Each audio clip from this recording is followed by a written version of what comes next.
Hello friends, रेमावी sociology point में आपका स्वागत है।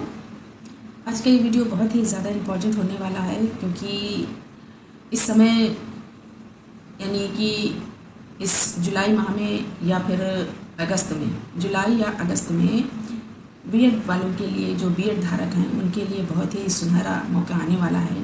यानी कि टीजीटी पीजीटी की वैकेंसी, बम्पर वैकेंसी आने वाली है और ये वैकेंसी लगभग 23,000 प्लस यानी कि 24,000 पदों की भर्ती है। तो जो भी बीएड धारक हैं वो अपनी कमर कस लें और पढ़ाई में लग जाएं, क्योंकि जो भी पढ़ने वाले स्टूडेंट्स जो नौकरी पाना चाहते हैं, गवर्नमेंट जॉब पाना चाहते हैं, उनको लगातार जब स्टडी करेंगे, लगातार विषय की पकड़ को बनाएंगे, समझेंगे और अपनी तैयारी का मापन भी स्वयं करेंगे, ऐसे कैंडिडेट ही इस परीक्षा में चयनित होंगे। यानी कि जो पढ़ाई है, इस समय जो पेपर बन के आ रहा है बहुत ही ज़्यादा डीपली बन के आता है पेपर। और सबसे बड़ी बात यह है कि पेपर का जो लेवल है वो बहुत ही ज़्यादा टफ होता जा रहा है।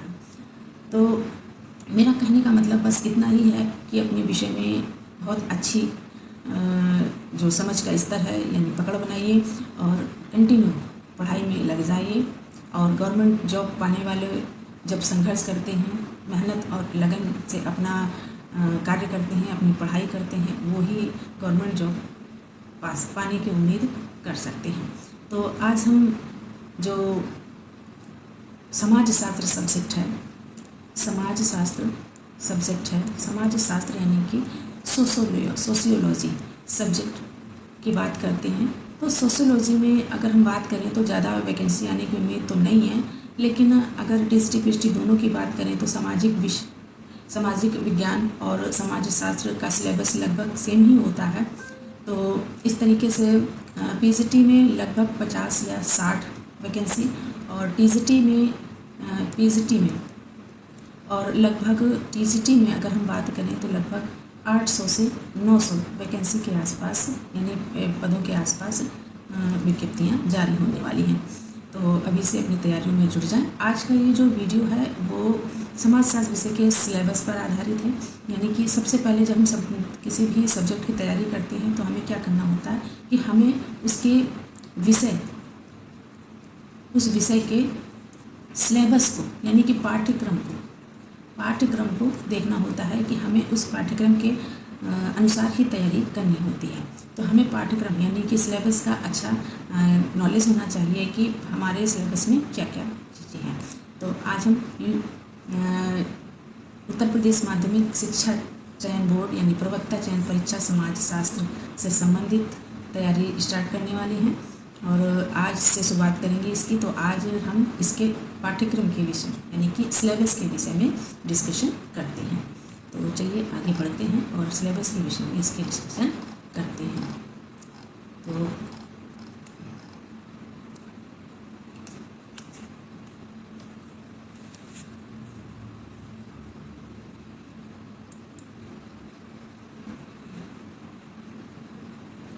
थोड़ा सा तो इसके सिलेबस के विषय में डिस्कशन करते हैं। तो अगर हम बात करें सिलेबस की तो देखिए, सिलेबस प्रत्येक विषय का, चाहे वो किसी भी सब्जेक्ट का हो, विषय या पाठ्यक्रम जो होता है काफ़ी बड़ा होता है। हमें उस पाठ्यक्रम को क्या करना होता है कि शॉर्ट करके उसकी तैयारी करनी होती है। तो इसमें जो मैंने सिलेबस लिया है ये पुराना सिलेबस है। बाकी जब आयोग विज्ञप्ति जारी करेगा तो उसके साथ शायद नया पाठ्यक्रम भी जारी करे, तो हमें अपनी जो तैयारी है वो पुराने पाठ्यक्रम के अनुसार ही करनी स्टार्ट कर देनी चाहिए। क्योंकि अगर बदलाव होता भी है तो थोड़ा बहुत बदलाव होता है, उस पाठ्यक्रम में पूरी तौर पर बदलाव नहीं किया जाता है। तो कुछ ही चीज़ें उसमें कुछ पॉइंट्स आगे बढ़ा घटा दिए जाते हैं। तो हम इस सिलेबस के विषय में समझ लेते हैं। बाकी आगे जब आएगा तो उसके लिए मैं एक नया वीडियो लाऊंगी। तो सबसे पहला है कि समाज शास्त्र का अर्थ, विषय वस्तु, क्षेत्र, समाजशास्त्र की उत्पत्ति एवं विकास और समाज शास्त्र का अन्य विज्ञानों के साथ संबंध। समाजशास्त्र के पाश्चात्य विचारक। तो इसमें सबसे पहले हम समाजशास्त्र के अर्थ को, विषय वस्तु को, क्षेत्र को, समाजशास्त्र की उत्पत्ति एवं विकास को और समाजशास्त्र के अन्य विज्ञानों से संबंध, पाश्चात्य विचारक जैसे कि पाश्चात्य विचारकों में हमारे August Comte, Herbert Spencer, Durkheim, marks आदि जो विचारक आते हैं, तो उसमें आगे दिया हुआ है, देखिए Auguste Comte, Herbert Spencer, Emmanuel Durkheim, Max Weber आदि विचारक हैं। और अगर हम भारतीय विचारकों में बात करें तो अरबिंदो और महात्मा गांधी, राधा कमल मुखर्जी, भगवान दास। और समाजशास्त्रीय सिद्धांतों के अद्यतन प्रवृत्तियों में अगर हम बात करें तो इसमें प्रकार्यवाद, संघर्ष का सिद्धांत, सामाजिक विनिमय का सिद्धांत, प्रेतात्मक अंतःक्रियावाद, प्रघटना शास्त्र। और आगे सामाजिक संस्थाओं में इनमें ये मान के चलिए कि प्रत्येक जो ये टॉपिक दिए हुए हैं, अर्थ, विषय वस्तु, क्षेत्र, विकास और समाज, पाश्चात्य विचारक, भारतीय विचारक और समाजशास्त्रीय सिद्धांत, प्रवृत्तियाँ, हर एक उससे कुछ ना कुछ एक दो क्वेश्चंस ज़रूर से ज़रूर पूछे जाते हैं, उनसे संबंधित प्रश्न ज़रूर उठाए जाते हैं। इसलिए प्रत्येक टॉपिक को यानी कि प्रत्येक कॉन्सेप्ट को बहुत ही अच्छे से क्लियर करने की आवश्यकता है। अब हम आगे बात करें तो प्रमुख सामाजिक संस्थाओं में परिवार, विवाह, धर्म, प्रमुख सामाजिक प्रक्रियाओं में अगर हम बात करें, सामाजिक प्रक्रियाओं में बात करें, ये संस्थाएं हो गई परिवार, विवाह, धर्म, राज्य और तो ये संस्थाएं हो गई। प्रक्रियाओं में अगर हम बात करें तो सहयोग, संघर्ष, प्राथमिक अवधारणाओं में अगर हम बात करें सहयोग, संघर्ष, अनुकूलन, प्रतिस्पर्धा, ये सब सामाजिक प्रक्रियाएं हैं। और अगर हम बात करें अवधारणाओं की, प्राथमिक अवधारणाओं में सामाजिक समूह, समिति, संस्था, समुदाय, सामाजिक स्तरीकरण और भौगोलिक पर्यावरण एवं मानव समाज, संस्कृति एवं व्यक्तित्व, सामाजिकरण, सामाजिक नियंत्रण, सामाजिक परिवर्तन। हिंदू सामाजिक संगठन में अगर हम बात करें तो वर्णाश्रम, धर्म, पुरुषार्थ, संस्कार, कर्म का सिद्धांत, हिंदू विवाह, संयुक्त परिवार, मुस्लिमों में विवाह एवं परिवार, जाति व्यवस्था। और बहुत ही इम्पॉर्टेंट कुछ इसमें टॉपिक्स हैं जिन पर हमें ज़्यादा फोकस करने की ज़रूरत होती है, कि जैसे कि सामाजिक प्रक्रियाओं से संबंधित क्वेश्चन ज़रूर से ज़रूर पूछे जाते हैं, भारतीय विचारकों से संबंधित प्रश्न जरूर पूछे जाते हैं और पाश्चात्य विचारकों से संबंधित ज़रूर प्रश्न पूछे जाते हैं और हिंदू सामाजिक संगठन से भी संबंधित प्रश्न जरूर पूछे जाते हैं, जजमानी व्यवस्था से संबंधित प्रश्न पूछे जाते हैं, नातेदारी संगठन से संबंधित, अनुसूचित जाति, अनुसूचित जनजाति, अन्य पिछड़ा वर्ग से संबंधित जो समस्याएं उत्पन्न होती हैं उनसे संबंधित प्रश्न पूछे जाते हैं, भारतीय स्त्रियां एवं उनसे संबंधित ग्रामीण सामाजिक समस्याएं, ग्रामीण परिवर्तन एवं विकास, समेकित विकास कार्यक्रम, पंचायती राज से संबंधित प्रश्न पूछे जाते हैं, पाश्चात्यकरण, संस्कृतिकरण, स्थानीयकरण, सार्वभौमिकरण, धर्मनिरपेक्षीकरण, इन सभी से प्रश्न पूछे जाते हैं।